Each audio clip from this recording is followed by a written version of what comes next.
Hello and welcome to the Doofcast, a film and TV podcast from Doof Media. I am your host, Scott Daly, and joining me, as always, he calls himself older and wiser, and he's half right. It's Matt Freeman. How's it going today, Matt? Why, you son of a gun. Good one. Yeah. This week on the show, we are honoring the request of our longtime patron, Aqualungfish, who has asked us to take a look at the 1990 horror comedy film Tremors. I am kind of shocked when I realized after Aqua asked us this that we had never talked about this movie on a podcast before, but we hadn't. So we're rectifying that here on episode 30 something. Yeah. 4? I don't know. There can't be that many more of this type of movie that we haven't covered. And by this True. type of movie, I mean like deeply formative to us and important to us. Although I'm sure there are a few. So we could knock those out, I guess. Yeah, we'll just keep going. Yeah. After this, the new trailer for the Fantastic Four movie came out today, and we had a conversation a couple weeks ago about trailers and the fact that I'm really not watching trailers as much because I'm taking on the opinion that if I'm already sold on the movie, why watch a trailer about it? Well, I watched this one, and that's because I was not sold on the Fantastic Four movie, Matt, and I wanted the movie to sell itself to me. And so I watched this trailer that came out today, and we're going to find out if we've been sold on this movie or not. Yeah, we'll find out, I guess, between the two of us, how many thumbs up. Is it between 0 and 4, I guess, is the maximum? What's the maximum number of thumbs up that we give here on this podcast? Well, there are two of us, and I have 2 thumbs. Okay. I don't know. You could have some weird shit going on over there that I don't know about. But I have 2 of them on me right now, yeah. Okay, cool. Well, then I would say, Matt, it's 4. Okay. I would say Sounds it's 4. good. Although, having said that, we've literally never done a thumbs up thing ever. That was kind of Ever. the joke I was trying to make, was like, what's the standard that we always do? And the answer is we've never done that before, but Okay. but that's We went a different direction. we went a different way. Yeah. How many graboids would you give this out of 4? 6 grab out of 4 graboids. Well, that's how many were in the movie. That's 12. That's 12 graboids up. Okay. See what you did there. Okay, good. All right. With a wonderful transition, an award-winning, I think, transition to our main topic of the evening, let's talk all about Aqualungfish's request for us. Let's talk about Tremors. Matt, what is this film all about? Natives of a small isolated town defend themselves against strange underground creatures which are killing them one by one. This movie was written by S.S. Wilson and Brent Maddock. It was directed by Ron Underwood, and it stars, of course, Kevin Bacon and Fred Ward as our title 2 characters. Matt, talk to me about Tremors a little bit here. What is your history? When did you watch this movie originally? I'm pretty sure that when I was a kid, I had a friend named PJ. PJ, if you're out there, send me an email. What was that short for? I think like Philip James, but the thing about PJ is that he was sort of like a Stephen King character kid friend, where like his name was just PJ, and he like that's who he was. He was like a throwback to the 1950s. The other story about Nice. PJ is like I didn't see him for like 3 years, and then came back and saw him, and he hadn't changed at all. Good old Peach. So he, like, physically he hadn't changed at all, even though he was a child, so he should have grown. So what I'm saying is he was a sort of supernatural like condensation of childhood at about age like 9 or 10. So the reason I'm emphasizing PJ is to then emphasize that PJ was the one who brought Tremors into my life. And so I was about that age. I was probably 10 or so, maybe 11 at the oldest. And I distinctly remember, even though I was that young, like watching it for the first time and starting off with this feeling of like, this is going to be like, I didn't have the word B movie, but I had the concept of what a B movie was, even though I didn't have the word. And so my kid brain is like, oh, this is like a cheap, dumb B movie. And and then I was like immediately sucked in, and it became one of my favorite movies, and we would watch it over and over and over. Um, Me and Daniel and old PJ, and uh, and I love this movie, and I've always loved this movie, and I showed it to my kids the other day, and I feel like they had the same reaction where they were like, "Why?" It was almost like they're like, "Why are you showing us this like old slow movie?" And then they like sat through the whole thing and they were riveted. So uh, a really interesting movie. Actually, I would say like a really ambitious and unusual movie, kind of a timeless movie, a very special movie to me, and I'm glad we get the opportunity to talk about it. What do you think about Tremors? Yeah, I'm trying to remember the first time I saw this movie. I don't have a clear memory. I don't have a PJ in my life, although I think everyone could use a PJ Yeah, um, in their lives. I everybody think it's very deserves a important PJ. to your Yeah, development as a child is to it have a is PJ. 100%. I think the most likely occurrence of me in this movie is one of those.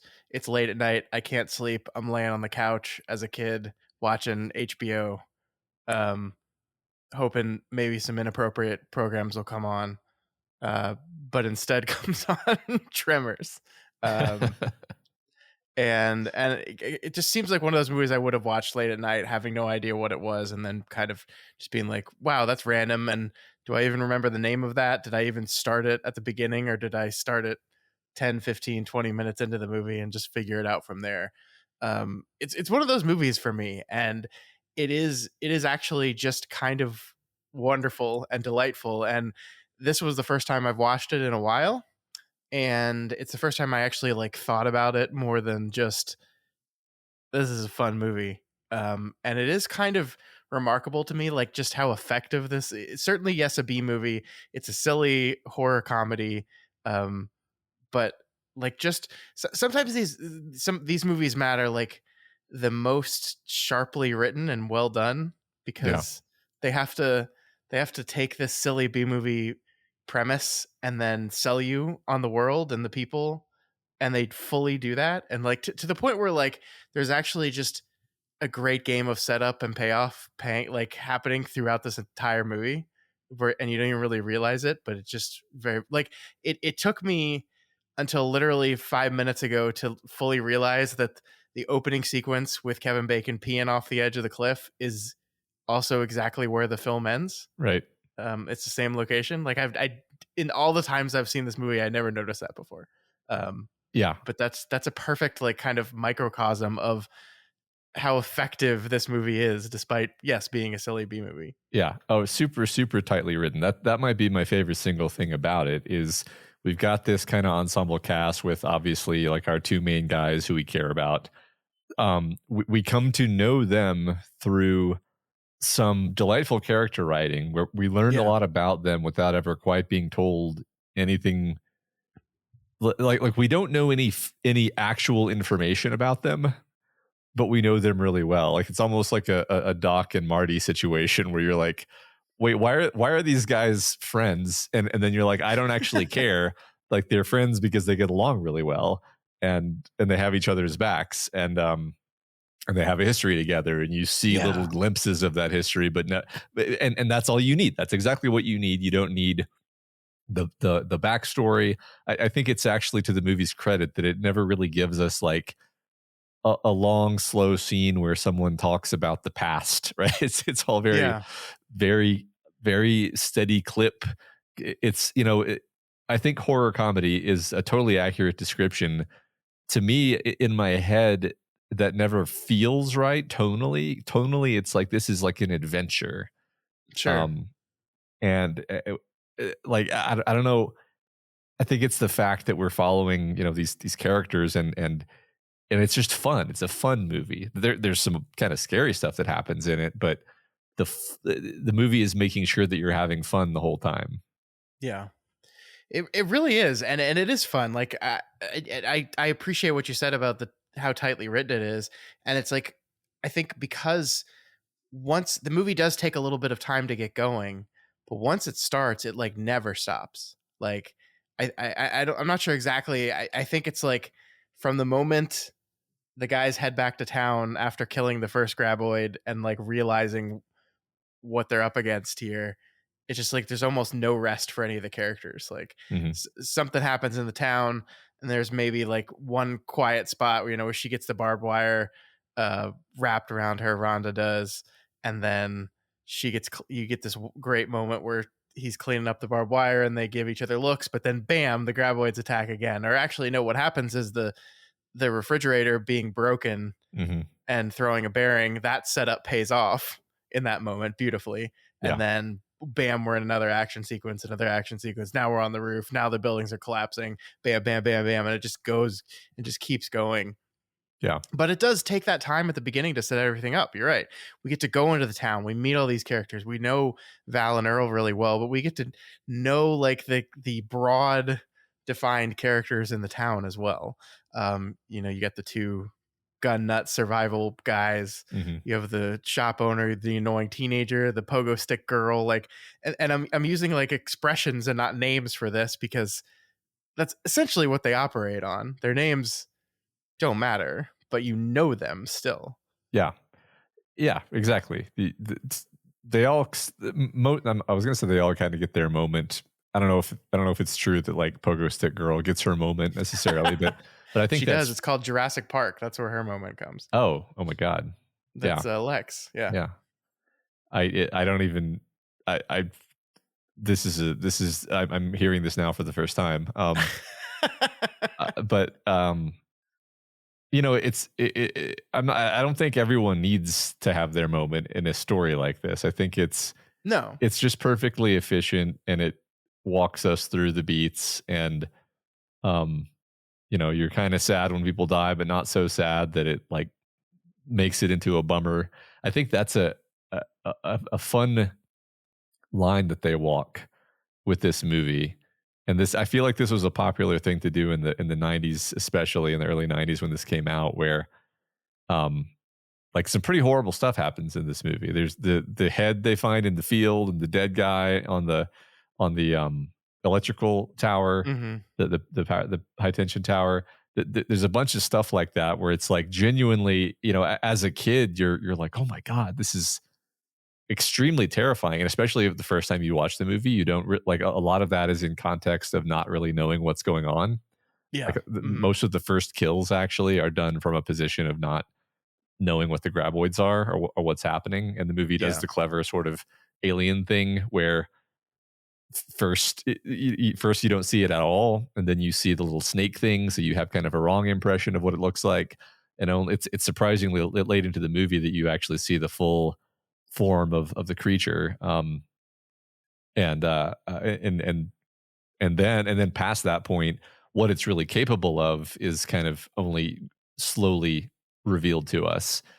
One of my favorite moments is when everybody has kind of become complacent with the idea that like, yeah, we're just gonna hang out on the roofs and wait them out, and then very abruptly the graboids start destroying the foundations, and then the buildings start collapsing. Yeah. I always love that as just like one of the many sort of repeated game changer moments in this game of chess between these creatures and these humans who are trying to outsmart them. Yeah, and man, can I just appreciate how much we never learn where these things came from? Our characters all have their own hypothesi, right? Like I think it's Earl who's like, I bet they're from outer space. Um, we know that there's nothing in the fossil record like them. Where did they come from? How did this start?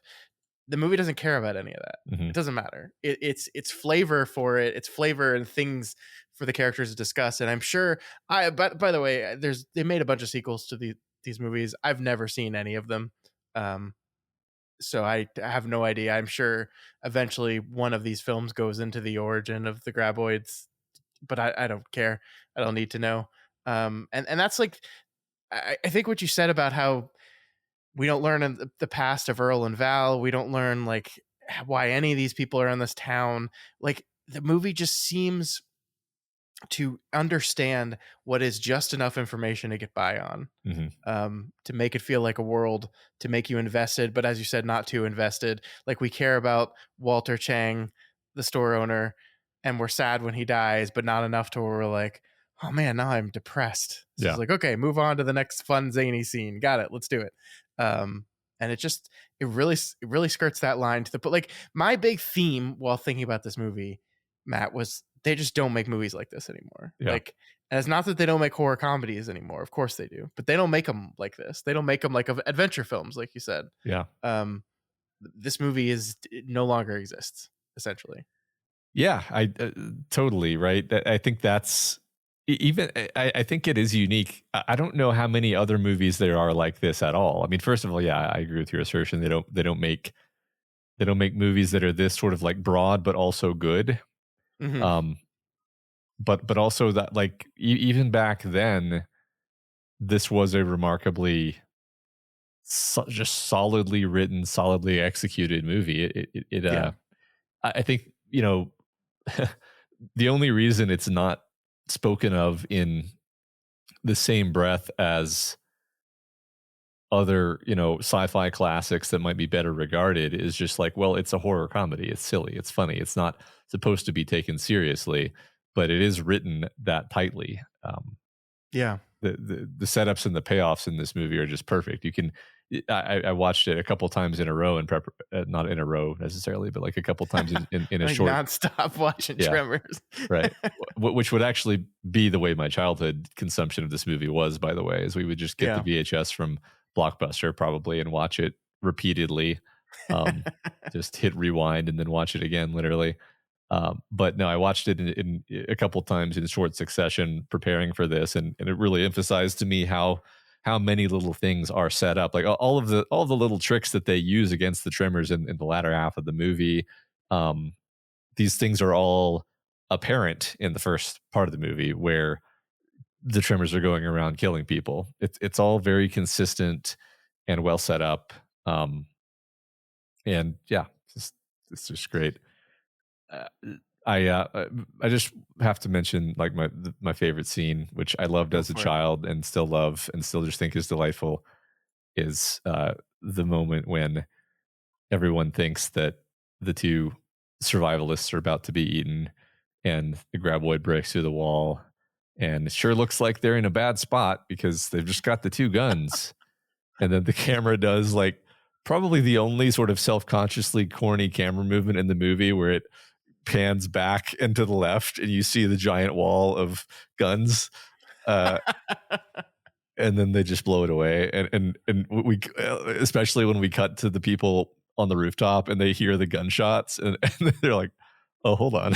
It's just, I just love it so much. It's always made me smile. I mean, it's literally like a minute of them just like dumping ammo into this thing. It's really funny. I mean, like it's so like the first one that gets killed kind of just runs into a wall of concrete and Yeah, dies. We're like, oh, okay. Well, that died kind of easy. And then this next one that they kill, just these people empty clip after clip of every single gun they have into this thing and finally get it. I love those two characters, of course, partially because one of them is played by Reba McEntire, who's just like, it's just delightful that Reba McEntire is just in this movie yeah, for some reason. Why? I don't know. Why not? Um, and like I just when they finally have to leave the house and they're sitting in the back of the thing being pulled away, and Bert is like talking like they're survivalists, right? They're doomsday preppers. yeah, um and he's thinking about all the food and supplies they've left in the thing, because we never thought the problem was going to come from the ground. We thought the ground was where we were going to go, not where we would be being attacked from. I just found all that really yeah, delightful. yeah. I'll say one comment about those characters is they're not just the punchline. Like I feel like a lesser movie would be like, and then here we have the gun nut survivalists who are stupid and awful, and we're going to laugh at them, and that's basically their function in the movie. And the movie does Mhm. extract some humor from them because the guy is very kind of self-serious about everything, and a tad ridiculous. And yeah, they have like way too many guns, and they're definitely weirdos, but they're our weirdos, Yeah, yeah, yeah. and they do success. The fact that they have all these guns does allow them to successfully kill the graboids, and in fact, that's why they get the dynamite, which or whatever. I don't know if it's dynamite strictly speaking, but the explosives which is how they end up defeating them ultimately. Mhm. So I admire that the movie doesn't just sort of turn them into a stupid caricature. I feel like that would Yeah. be an easy thing to do that they avoided doing. Yeah, I mean, I love what you said. There are weirdos because, like, it's the town of perfection, which is a great name, by the way. Just like wonderful, wonderful name. We meet this place by these two people, Val and Earl, who are desperate to kind of get out of there. Actually, Hmm. like they feel like they're stuck here. They're just handyman. Like we meet them again. We meet Kevin Bacon's character peeing off the edge of a cliff. We meet Fred Ward's character asleep in the back of a truck. This is their life. This is their existence, and they want to get out of this place. But I think the funny thing the movie does is it makes you fall in love with this place and the people in it. Like Yeah, you become protective of this place and them at a certain point, and there's no conflict of like it's not that everyone in the town gets along with each other. No, they don't. But there's no conflict like between them. Like you can see maybe the 2025 version of this movie where you have those two retirees that are building a house on the outskirts of town that get killed, and like you could see where a present day version of this movie like builds this line of conflict between the good old people of the town and the encroaching yuppies or rich people, and like we build this whole line of conflict around this interaction, and the movie doesn't have time to do any of yeah, that. But we still get to see them and learn about them enough that we understand everyone kind of knows each other, and they're gonna sync up when they need to. And yeah. yeah, like even at the end of the movie there is some conflict. Like I think Bert gets pissed off at Val and Earl at some point in the movie, but it's like that's their frustration of the situation and Right. um not any kind of L- deep, like, I Yeah. mean, I guess what do we this is the question. Maybe I'll let you talk about that and then we could talk about like what is the theme of Tremors. What are we saying here? I I mean, I think a lot of it is like people using their wits, people coming together and using their wits in cooperation against um the force of the unknown. You know, Hmm. the natural. uh, It's the unknown. It's also sort of nature because a lot of the times, like it's a combination of the desolation and isolation of the place Yeah. and like plus the graboids. It's not just the graboids, it's those two things together. So it's like um I think there's a lot to be said about like coming together, people coming together at a time of stress to to defend themselves. But also I do like repeatedly it is made important that the humans are outthinking the creatures, and the creatures are Yeah. also smart. Like the creatures will learn that, like like you said, the first one dies sort of easily. The second one dies because it sort of makes a mistake, but then they start learning. They start not making the same mistakes. They start outflanking the people, and and it's actually sort of our dumb coded main characters who actually use their wits to solve the problem. Yeah, especially the Kevin Bacon character, because we have this whole thing at the beginning of the movie about how Val never has a plan. He never he's always living in the moment. He's not never thinking ahead to the next thing and the next thing. And it is ultimately his plan at the end Yeah, that wins the day on the final one. He comes up with the idea. He has the idea of outsmarting the thing, yeah, and uh, yeah, that matters, like for sure. And that's like you're right. It's like all the characters like working together and coming up with these ideas. And yeah, even in the midst of fighting, it is Bert's the survivalists explosions and then their right. plan to use them kind of coming together. I really like this, and yeah, and a group of people like these are another reason why this movie just wouldn't exist today. They're like extremely rural people that none of I maybe I'm wrong about this. Let me know if you would disagree with. I don't feel like any of the jokes come at like the expense of like rural America at Yeah, all. no, I don't think. I mean, other than the fact that Kevin Bacon and our two main guys, Fred Ward and Kevin Bacon, they're just kind of playing up the idea that they're dumb hicks, but then they're actually super admirable like heroes. So Yeah, yeah, it's not we're all in on the joke together. We're not laughing at them.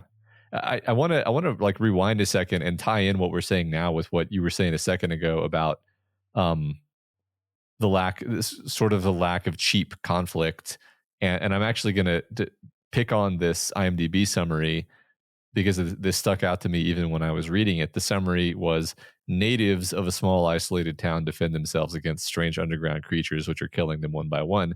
That as soon as I read that, I was like, the whole point of this is that they're not really natives. That our two main guys are explicitly like drifters. yeah, um the graduate student is doing her research project here. She's not from here. That's yeah. three people out of the whole cast of like 9 or something. And then, like you pointed out earlier, we've got the two retirees who are clearly just here to kind of get away from it all.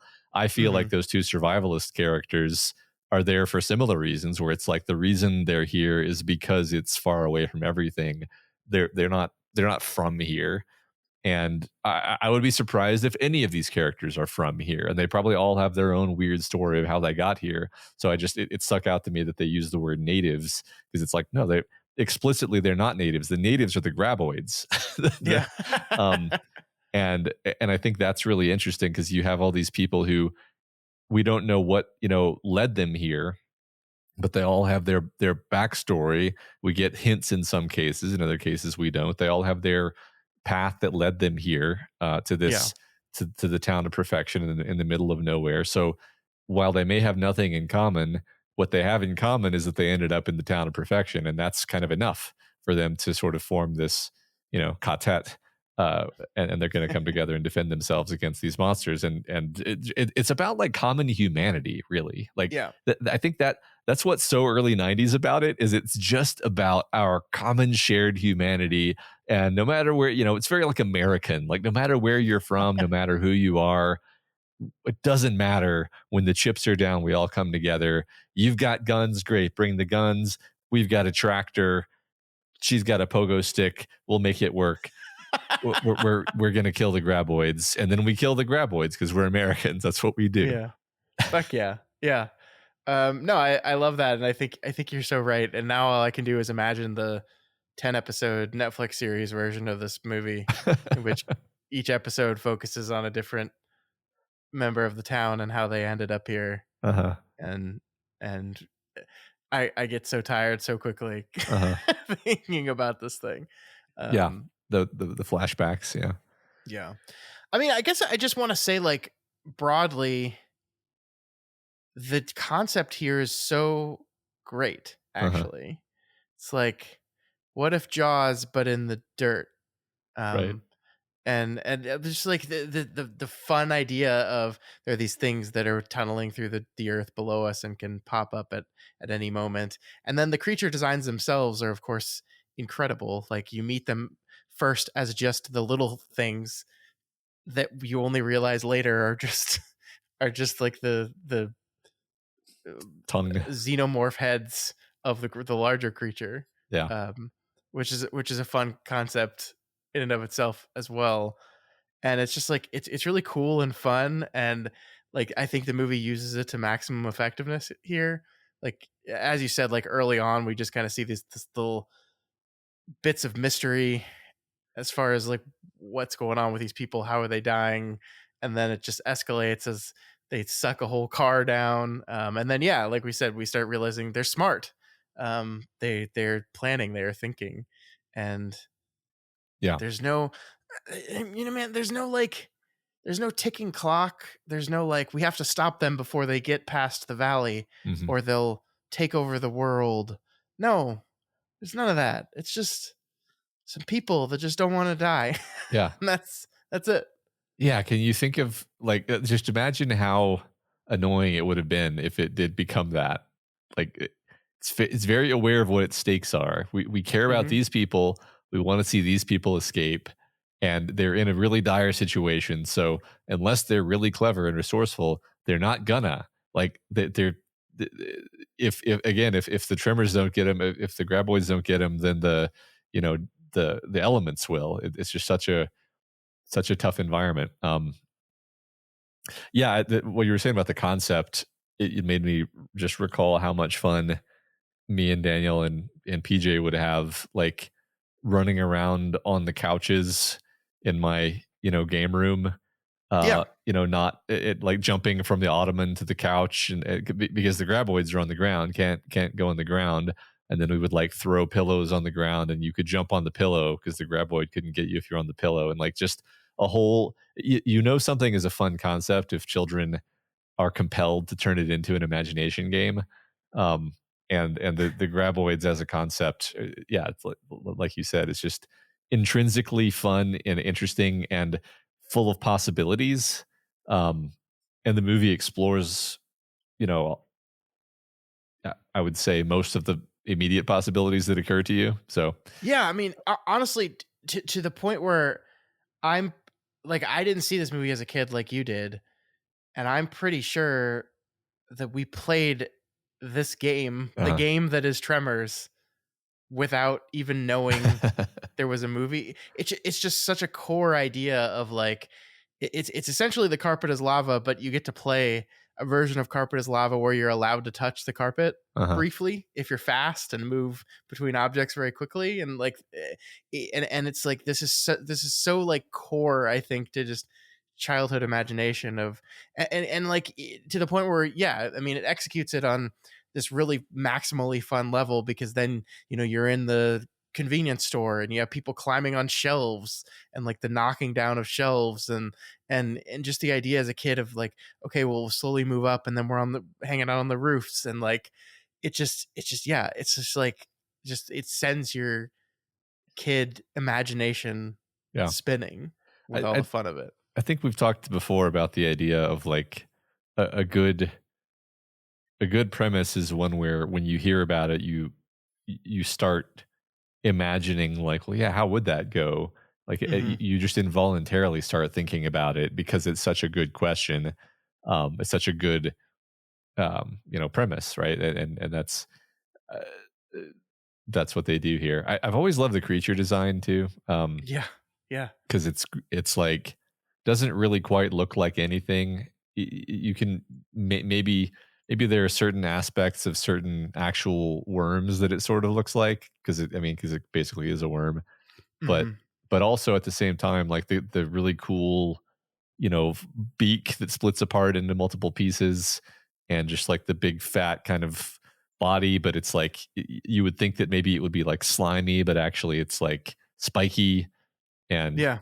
the obviously the tongues that are also snake heads, and just the fact that it doesn't have eyes. Like I've always really appreciated that um it's a better creature design than you expect from okay, what I'm trying to say is like you think you're going to get a B movie, and then it brings to you like a really iconic creature design, a really actually great premise, and extremely tight writing. And then, I mean, I think that the acting is great. I mean, Kevin Bacon is. The funny thing about this is, I thought that this was like who Kevin Bacon was for most of my young life. I was like, yeah, Kevin Bacon's like Southern, and it's like, no, that was the character he was playing. He's Kevin Bacon plays all sorts of characters, but Hmm. I think he does a really great job with this. I think everyone does a great job with what they're given. So it's firing on all cylinders in all these ways, that just make it more fun than it even needed to be. Apparently, it didn't make very much money because they didn't market it very No. well. But Yeah, um, I think the filmmaker blamed the marketing of it. I think it made like 15 million on a $6 million budget, which that's not great. yeah, Obviously good enough. I mean, and obviously it's one of those movies that just later became a cult classic. Like, right. and I wonder, like, seeing it in the moment, if I would have said, "Oh, this is destined for a sort of cult obsession," because there's movies I watch in present day that I watch that and I'm like, "Oh yeah, people are gonna like be really obsessed with this movie in like 10 years." Yeah. Um, So I don't know, but yeah, I mean, I agree with you on the performances. Everyone understands what movie they're in. Uh-huh. None more so than Kevin Bacon. I think Yeah. completely understands the movie that he's in, and plays it perfectly. And it's such like God, what an interesting career this man has had. Where like he just kind of does anything and everything. Like it's like there's part of me that wanted to be like, oh, what a choice to be in this movie, but it's like, no, this is not a choice. It's just what he does. Like, Yeah. I mean, Flatliners came out the same year that this movie came out. Yeah. Um, and it's just what he does. He's just, I see it in my mind as just like the unquenchable curiosity of Kevin Bacon, where he just wants to do everything. Yeah. Yeah, I think I was going to say underrated, but actually I think people do appreciate Kevin Bacon. But Yeah, but I think I took a while to appreciate Kevin Bacon. I'll say I it that think way. like the weird part is the appreciation of Kevin Bacon is almost just like a comment on how much stuff he does, right? Yeah. That's the 6 degrees of separation from Kevin Bacon game, right? It's Yeah. just like he's just done so many things. So we don't often talk about how is he good in those things? No, it's just like wow, hasn't he done a lot of things? And he is like I've always been really into him as an actor. Like I just Yeah. he's different, and I think it was just because like I grew up like watching way different stuff he's in. Like of course there was this, and then there was Wild Things, that cheesy, essentially softcore porn film with Denise Richards and Nev Uh-huh. Campbell and Matt Dillon. Man, like the Matt Dillon Kevin Bacon team up is like these actors that are like really good, but also like kind of really sketchy at Uh-huh. times as well. Yeah. Um, They're just having fun. yeah, yeah. Yeah. I was also thinking about Fred Ward, who, you know, Oh yeah, I was just so he's Kevin Bacon's friend and partner in this movie, and he's been in, 80 million movies too. true. Um, but actually very few things that I've seen. And I was looking through the list. He was in The Right Stuff. That's maybe like the only other thing that I can readily say. Yeah, I definitely saw that. Who Um, was he? Who was he in The Right Stuff? uh, I just had that. He was Gus Grissom, Oh, okay. and I don't know. Yeah. So, but like, I've always loved him in this movie. I've always loved their comedic pairing and dynamic.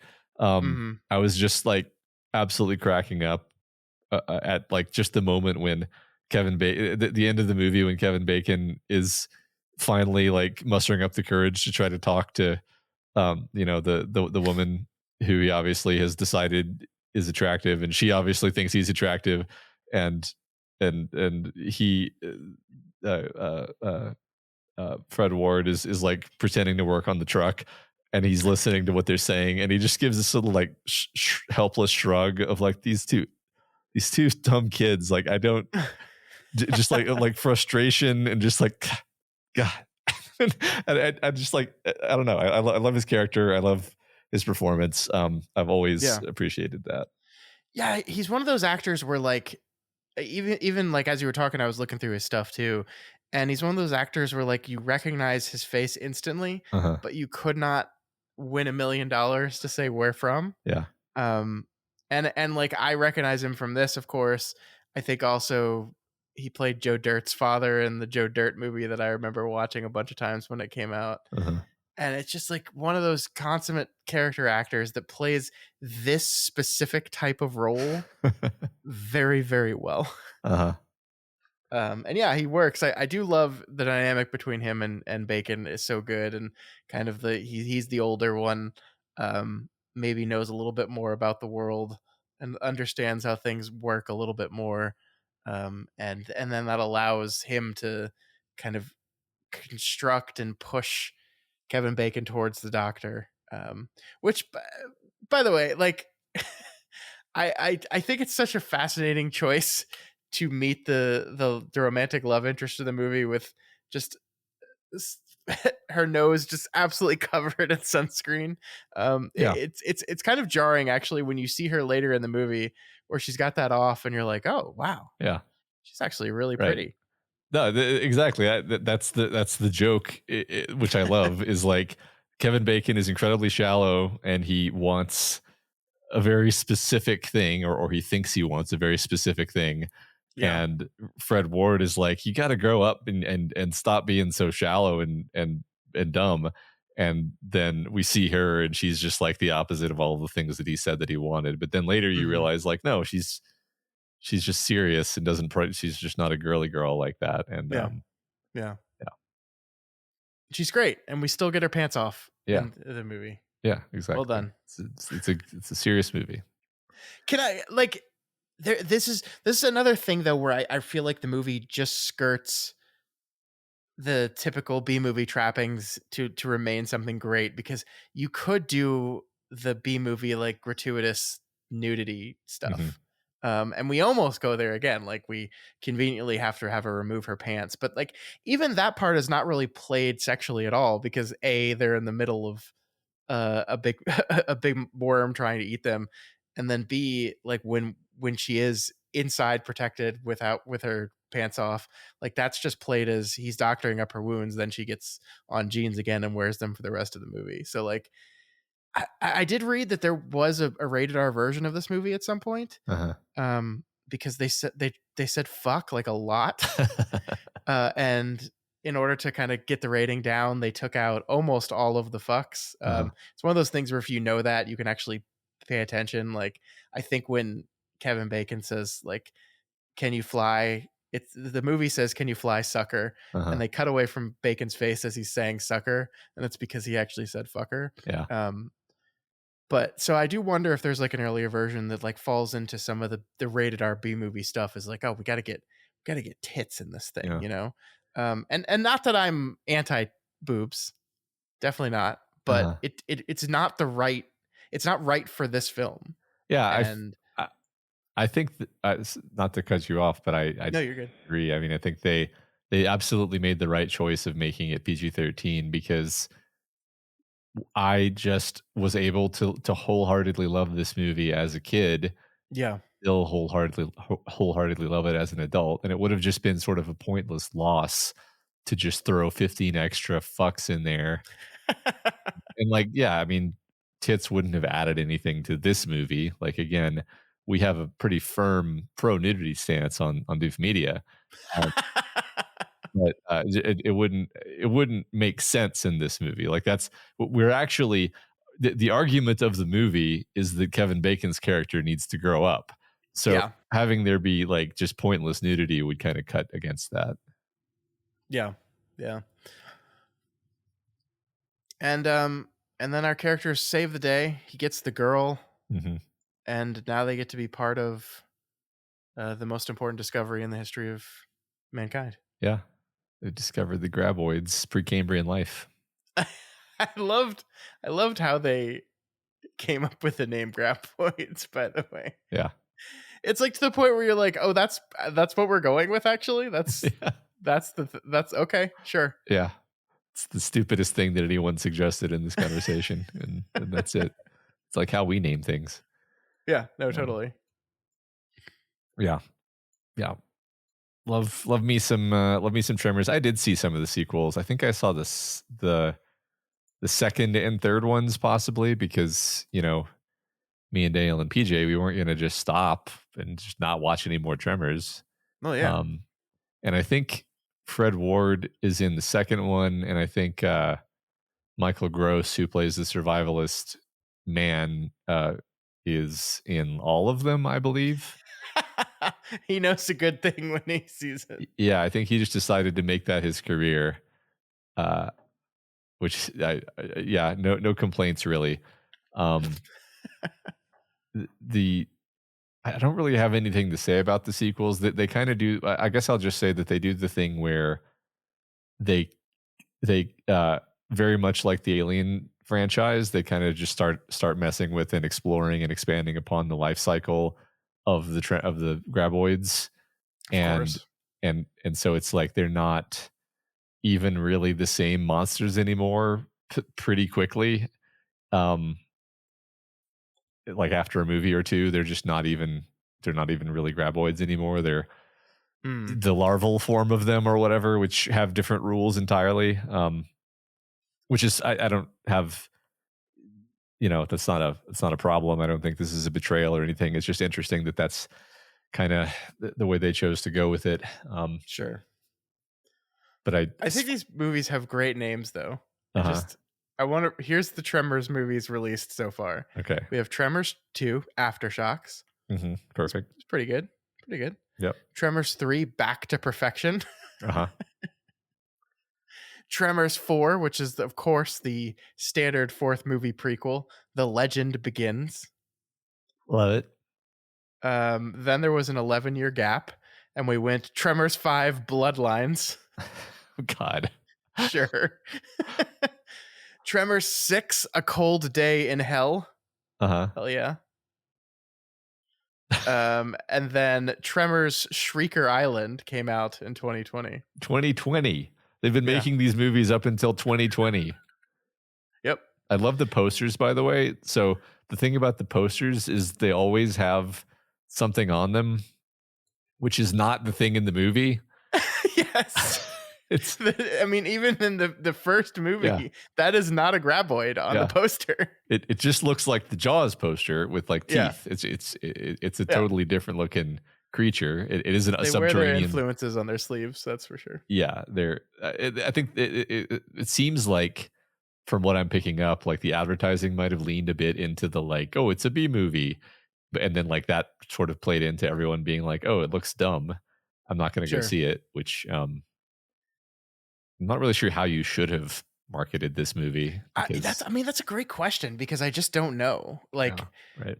It feels like one of those movies that's destined to just live and die off of its cult status, and you can't artificially create that in marketing.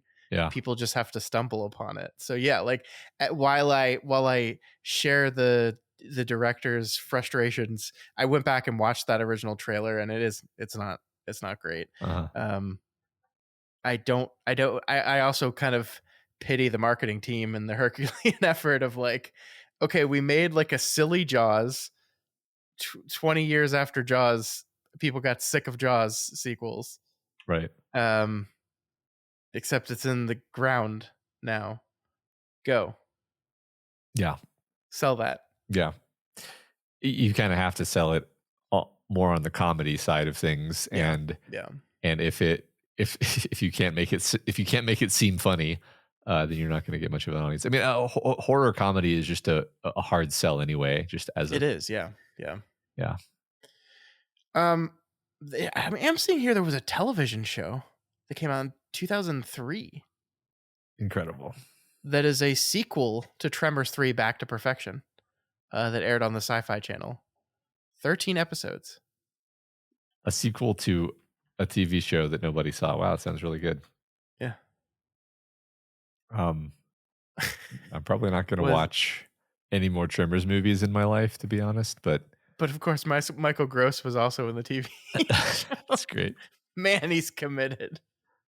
For some reason, they couldn't get Reba McEntire to come back. And really? That's surprising. Again. I wonder if they just killed her off. Dean Norris is one of the leads in this show, Matt. Like, this is pre-Breaking Bad. He was on Tremors, the sci-fi original series. Maybe I do have to watch Tremors, the sci-fi original series. This is fascinating. There's a character played by Christopher Lloyd in this show. Christopher Lloyd is a recurring character in this show. What? Christopher. Okay, what other gems are we going to find? Armin Shimmerman is in this story, which, of course. Which I'm going to mention that's Quark from Deep Space Nine. Which, if you watch Deep Space Nine, you already know who Armin Shimmerman is. If you don't, then you definitely don't know who Armin Shimmerman is. This is a gold mine. This is a gold mine. Yeah, I mean, this is where I tell you that Armin Shimmerman is the principal in Buffy the Vampire Slayer, and it's just another reason for you to watch that show too. Well, that's pretty compelling. Wow, Vivica A. Fox shows up for an episode? Yeah, why not? Why not? Get in there. We've got Donald Swayze, who, when you look at his picture, he looks exactly like Patrick Swayze. So, is that Pat's brother? In case you were wondering. Is it Pat's brother? I feel like yes, Patrick Swayze is his brother. Mm. This is great audio right here. We're just looking at IMDb This is. cast lists for a show we're never gonna watch. I think. Okay. Let's bring it home. Let's bring it. Let's bring it All right, in. Let's bring it let's do home. it. The reason why that was sort of fun was because it's fun to talk about the fact that this this is kind of the little movie that could, where it Yeah, didn't have a yeah, great start, but it's just solid. It's just like exactly the kind of movie that you and I love, where it's like the perfect length and it's tight and knows what it's here for and does it and then gets out. And no surprise that it went on to have this legacy, this lasting legacy, because it did the fundamentals right. That's what we care about. completely agree. Every bit of it works. Love all the characters. So happy that Kevin Bacon gets the girl at the end, and that everybody I care about lives. I did. I feel like they needed to just have the teenager die, though. I think he was annoying enough that I really wanted to see him get eaten. Yeah, I wouldn't have minded if he died for sure. All right, so that is Tremors. Thank you, Aqualungfish, for having us, giving us an excuse to talk about that movie. That I just don't think we ever would have produced an episode on that movie if it wasn't for him. So, not that we didn't both like it, but it's just like, when would you and I have ever sat down and been like, you know what, this week we should do Tremors? Yeah, we've got to talk about Tremors this week. No, it's great. I'm glad to. Thank you. Yeah. Do do do do do do doof. All right, Matt. Yes. Once again, it's comic book movie corner here on the Doofcast. As we said at the beginning of the episode, Fantastic Four First Steps, the trailer was released. The full trailer was released today, and I got to know what you thought. What'd you think of it, Matt? Are you in on the Fantastic Four? The trailer was a fascinating throwback to an earlier school of trailer, where like the trailer tries to make you care about the characters, and I think it actually succeeded. I was sort of shocked because I was like, wait a minute, I I feel myself getting invested in these characters in these short little intelligently chosen storytelling vignettes where we're getting to know these characters and understand them and their relationships to each other and their humanity. Mm-hmm. Um, and I was like, whoa, why? I thought they forgot how to do this. So that was the part of the trailer that I liked. And then, to be frank, the part of the trailer I didn't like was the part where it's a Fantastic Four movie, because I don't care about the Fantastic Four. And I don't know why we keep telling the story about Galactus, because it's like the least interesting comic book story ever. And the Silver Surfer, like who wants to see another Silver Surfer iteration? Yeah. I actually, like, because I knew nothing about this movie, and I didn't know the Silver Surfer was in it. I didn't know Galactus was in it. And like, I completely feel the way you do, where like I was loving the kind of like retro futurism vibe we've got going on here. It makes the movie look distinct and different from a lot of the other Marvel stuff. And it's like exactly halfway through the trailer, they're like, okay, time to do the plot stuff now. And my excitement just went like, so I'm like, really? We're doing this again? I know no Fantastic Four stories. I know none of them. And I know this one. Yeah. Because they did this movie already. It was called Rise of the Silver Surfer. It was a bad movie, but they did this whole story already. Yeah. Again, I don't think their powers are that interesting, and I don't think that Galactus is as a very like engaging seeming villain. So I'm just like, I don't know what, and then the movie doesn't sort of indicate to me that it is going to solve any of those problems, because he's just going to be like a kaiju. Yeah, he's like a kaiju, and none of their powers seem like they would work to fight a kaiju. And it's like, well, okay, I don't actually care about that. Actually, I just hope that the movie, because I'm going to see this movie. I guess I'll just say, I'm going to see the movie.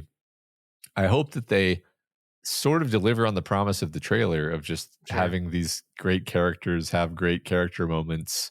The actors all seem solid. I like a lot of what I'm seeing there. That seems like the movie is going to have some actual dramatic stakes and dramatic through line and so on.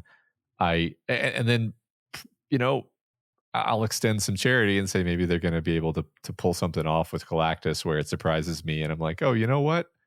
That was a really interesting way to incorporate Galactus into that narrative that I didn't see Yeah. coming. You know, stranger things have Sure. happened. Yeah. Look,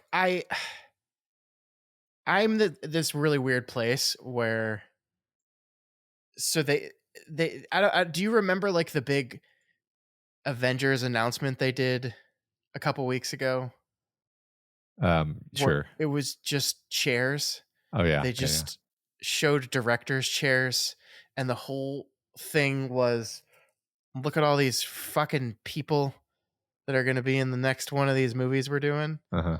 And like I found just like the ordeal of that, even watching that video on fast forward where we just moved through the chairs really quickly, like so exhausting Uh huh.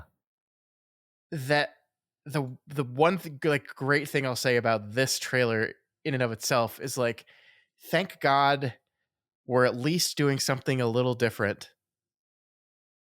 even Yeah. if it's only half the trailer that really shows that difference, and then the movie kind of starts to look like everything else after that. But like I felt the energy and excitement of these four people and they're a family and they're trying to figure it out together while also being the guardians of this planet or this universe or whatever the fuck, I don't care. um that's great, actually. And it feels different and exciting and new in a way that 70,000 directors' chairs with every single actor that exists on the planet didn't. And so, from that perspective, like I'm very, very in on this movie and I want it to be good. I think it does take it away from it a little for me to know that Avengers is coming on the heels of this thing and we're just going to take all these people and we're just going to toss them into the grinder and Yeah. just go. Turn them into product. Yeah. I yeah, maybe they'll do something different. You know, I don't. I, you've gotta hope. Here's me just being totally overly optimistic here, but you gotta hope that they learned the lesson from sort of the major stumble that happened after, you know, phase whatever, the successful MCU movie run, where they were like, okay, apparently we can't actually just keep cramming characters into the meat grinder and making sausage and saying, hey, I know you like it when a hero punches a bad guy, so we're gonna just keep doing that. And then eventually people were like, oh, you actually forgot that the reason why we like these movies is the other stuff that was going on in the movie. Um Yeah. and and so they're gonna have to be like, okay, we need to remember how to make like just a normal, like it's just a good movie, and have that work in with our Marvel stuff and have that work. And they can do it. Like because we saw them do it one time, Yeah. one One pass through. They just have to like time. get back on it. Yeah, I mean, the other side of this argument is that Deadpool versus Wolverine taught them that really all the people want is cameos, just 7,000 cameos, and they'll find that funny and give you all the money in the world. And that is what it feels like the Avengers movies are just going to do now. Like every single of the original X-Men from the 1999 X-Men film are going to be in this fucking Avengers movie, Matt. And they probably will like die in the first 5 minutes of it. Like they're going it's just going to be cameos, but that's just what we're going to do now is just do cameos. It would be really funny if they just killed off all of the X-Men. Yeah. I think Um, they are. I think like do you think Patrick Stewart really wants to be in like a full ass Avengers movie at 89 or however the fuck old he is? No, I don't think so. He's like, "Oh yeah, have to be on set for one day and you'll give me $5 million. Yeah, let's go." Sure. yeah. I don't know if that was his rate. Okay, I'm assuming. Right. I'm afraid that you're probably right. And if that's true, then I'm like already done, because it is kind of strange to me. Deadpool 2 was a movie that I said before, like I enjoyed watching, and like can remember there being some fun moments, but it just gives me that feeling of exhaustion that you mentioned, where I'm just like I don't Yeah. I'm not here for more of this. I I, don't I need more of guess this.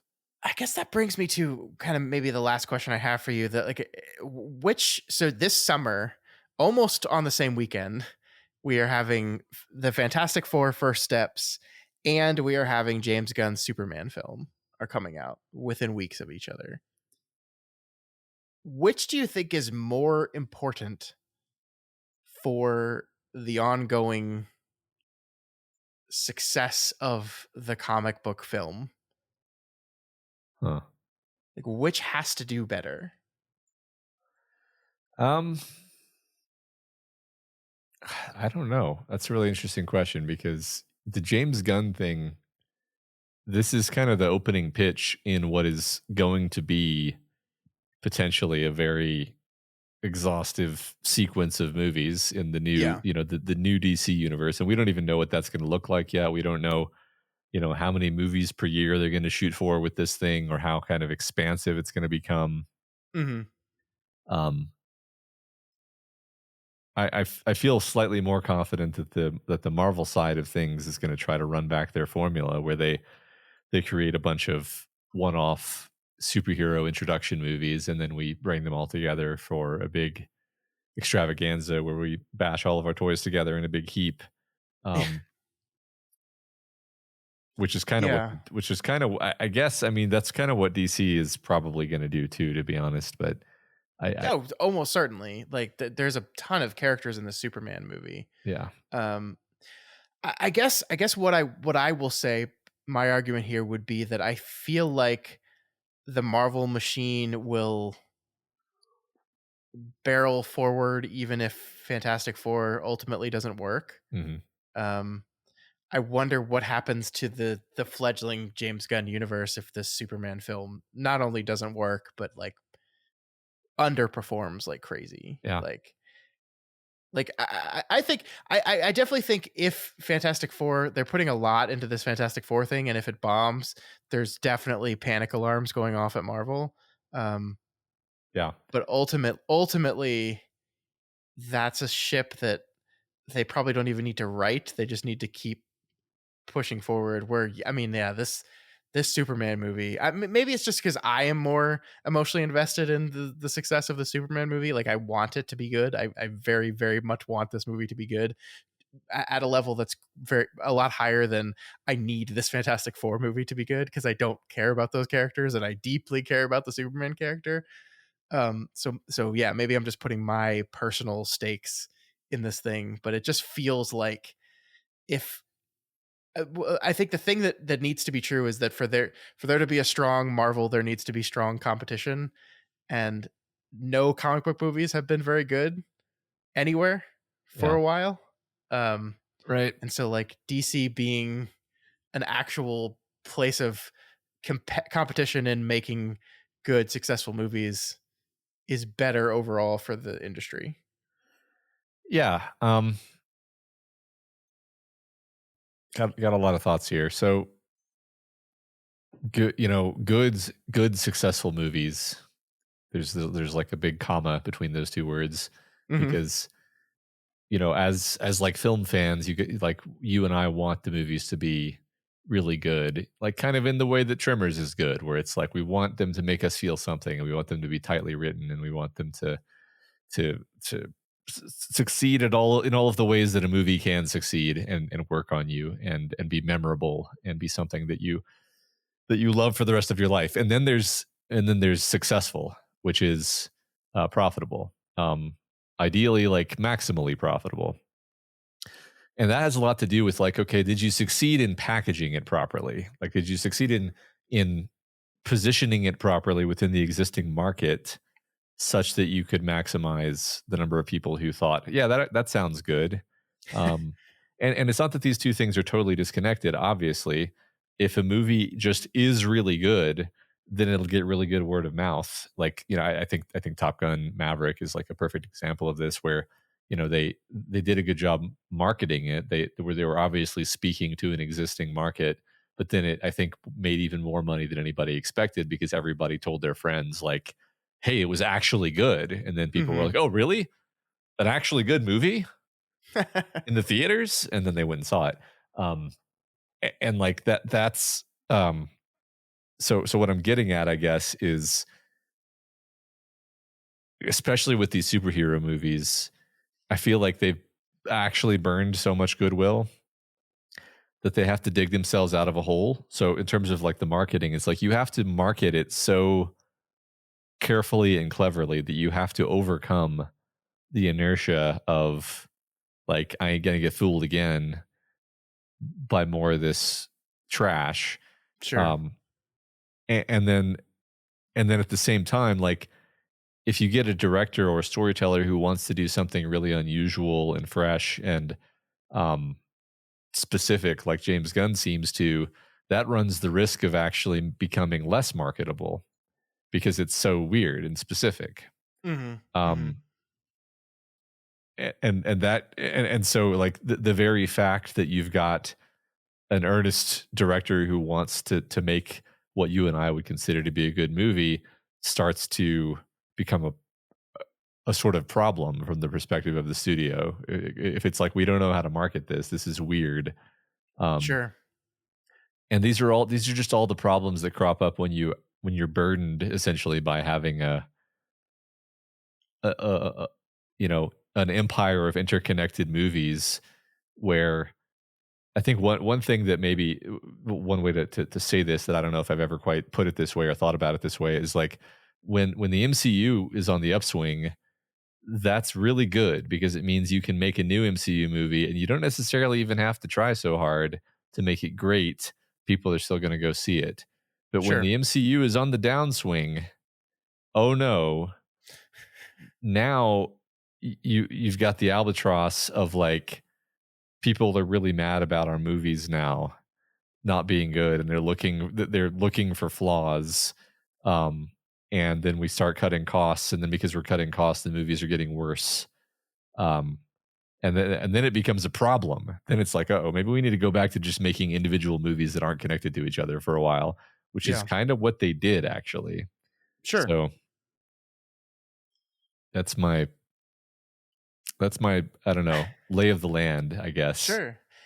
Yeah, I mean, I do feel like there's like, I think that the success of Deadpool and Wolverine last year as the only Marvel movie that came out in 2024, to me does show that people are very like anxious and excited. Like, I do think the goodwill has been burned a little bit here. And even this year, the one Marvel movie we had came out was the Anthony Mackie Captain America film, and outside of the anti woke agenda morons, like, that movie really underperformed with just about everyone. Yeah. Um, and so like I think there is a lot of burnt goodwill, but I do think people are desperate for a good one, right? Mhm. I think ultimately, I think people want, like, it's not like people are just bored of comic book films now. Certainly some people are, but I think, like, in general, society, culture wants more really, really good movies of this type. Like, I think, by the way, we haven't even talked about the elephant in the room, which is the Minecraft movie being the biggest thing of the year by far. Like, and it's not even close how dominant the Minecraft movie is from a box office perspective. Yeah. It was huge. It was massive. Like, this idea that movie theaters can still be places where huge milestone cultural events can occur. And I think people are desperate for one of these to be a good comic book film. They just haven't been given it yet. I mean, Deadpool and Wolverine, sure, last year, but like, I do think there's an appetite for like a really, really good Superman movie, to the point Sure. where, yeah, if the word of mouth on this thing is good, I think it's going to do awesome. Yeah, I think you do have all these holdouts that the first time someone goes to see this movie and walks into their friend group and is like, no, the Superman movie fucking owns. Um, you're going to see people flock to the theater for that, I think. Yeah, I hope you're right. I hope that they can pick it up because I want to see more good movies. Yeah. And what I want ultimately, like, why does any of this matter? Besides just, I would like movies to be good. It matters because the theatrical experience is in a bad shape right now. The whole mantra was survive till 25. And guess what? Q1 of 25 has come and gone, and the numbers are way down, with the exception of the Minecraft movie kind of buoying the entire industry the last couple weeks. Every number is way down. It was a bad Q1 for the film industry. And so, like, I want theatrical exhibition to be a healthy thing in 2025, and for that to exist, we need movies like Captain America to do really well, movies like the Fantastic Four to do really well, movies like Superman to do really well. So, like, outside of wanting those movies to be good as just a appreciator of film, I want people to go see those movies, and I want them to be good because I know that'll be what makes people go see those movies. Yeah.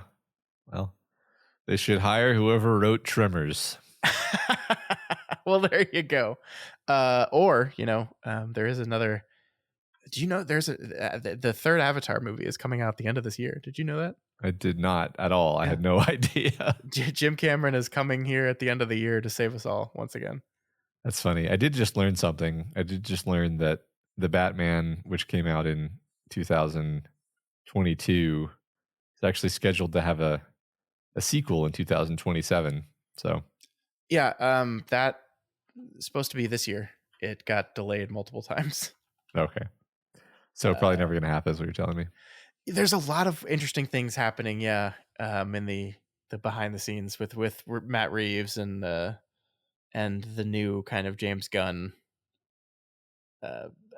regime, and what they're wanting to do with that series. I don't know what's going on there, but see, I know we're trying to wrap this up, but like, I would just love it if like we kept having Hot Topic Batman with Matt Reeves, and then we had like Boy Scout Superman with James Gunn, and that these were just like two totally incompatible universes where Superman does not exist in Batman's universe and vice versa.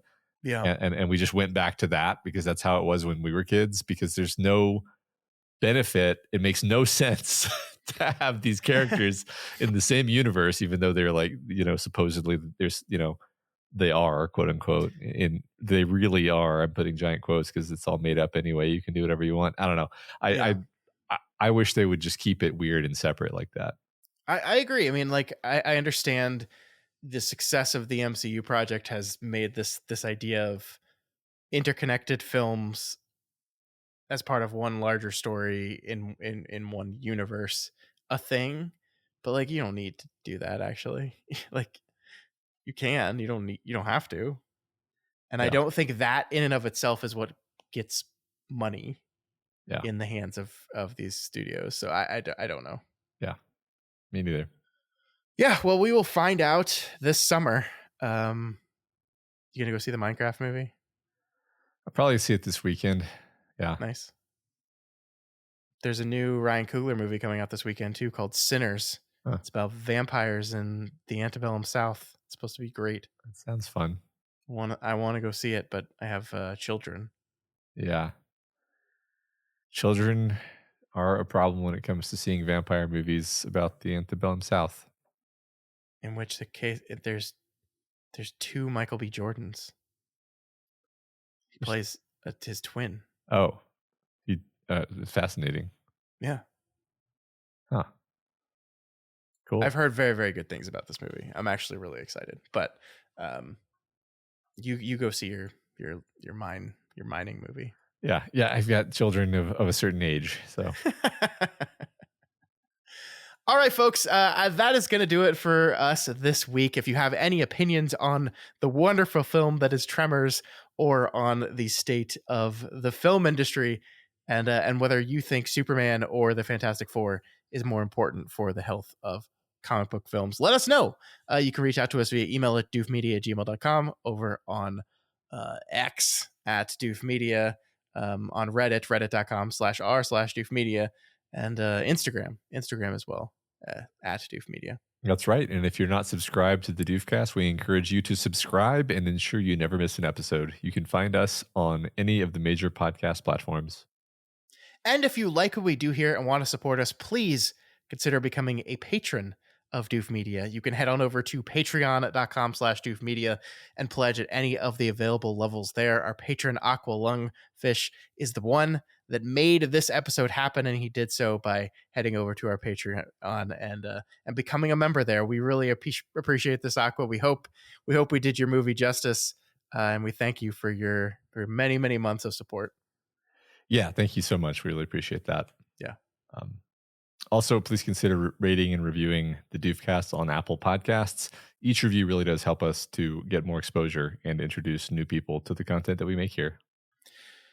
All right, folks, so that is it for us this week. Matt, I think next week it is time for us to play our Deconstructing Directors catch-up series a little bit here. So I think we're going to move right into Ridley Scott's Napoleon next week. Can't wait. Ooh. What'd that guy do? Anything important? No. Cool. We'll see you then.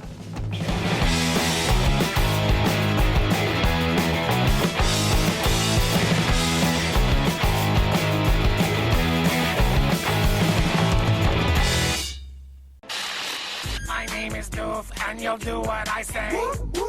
My name is Doof, and you'll do what I say.